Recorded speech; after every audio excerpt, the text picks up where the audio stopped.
మనందరం ఒకే కుటుంబంలో బతుకుతున్నాం. మనలో మనకెందుకు గొడవ? అన్నం పెట్టమన్నాడు, ఇంకా టైం అవ్వలేదన్నాను, అందుకోసం ఫోన్. నన్ను దిగులు పడక బాలా, ఆడు కొరివితో తలగొక్కుంటున్నాడు. ఈ విషయం మటుకు జైలర్ గారికి తెలిసిందో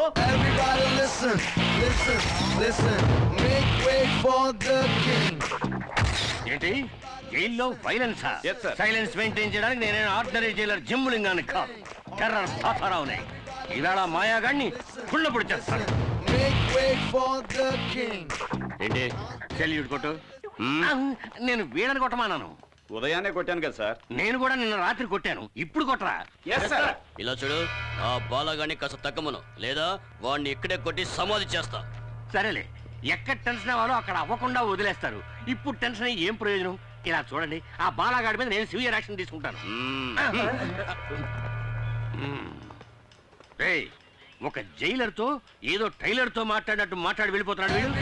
అవును, ఎప్పుడు వచ్చాడు వీడు? నిన్నే వచ్చాడు సార్. నిన్న వచ్చిన కుయ్యాగాడు బాలానే కొట్టాడు.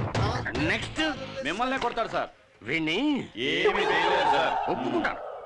వీణ్ణి గంజి పెట్టి ఉతికారేయడానికి ఒక పవర్ఫుల్ ఆఫీసర్ వచ్చి తీరుతాడు.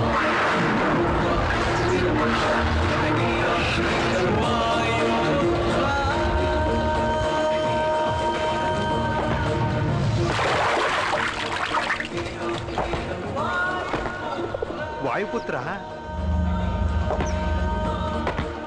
ఎవడ్రా వాడు? వాయుపుత్ర,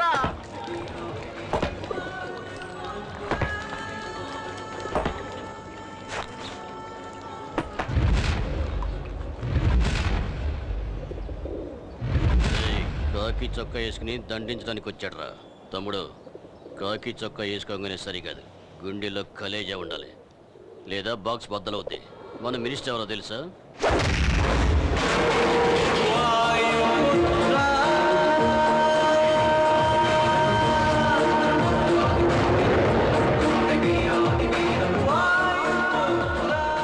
గుండెల్లో కలేజా మాత్రమే కాదురా, కండల్లో బలం కూడా ఉంది.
తోటి ఖైదీలతో మర్యాదగా నడుచుకోలేదో నిన్ను ముక్కలు చేసి పులుసులో కలిపేస్తా.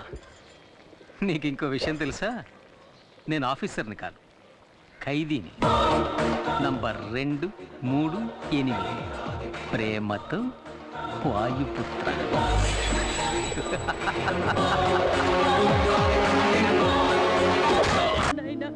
సతీష్కి ఇప్పుడు ఎలా ఉంది? డాక్టర్లు వెంటనే ఆపరేషన్ చేయాలన్నారు.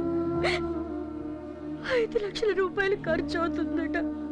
నేను రిలీజ్ అవ్వడానికి ఇంకా 6 నెలలు గడువు ఉంది. శిక్షని తగ్గించమని నేను అప్పీల్ కూడా చేసుకున్నాను.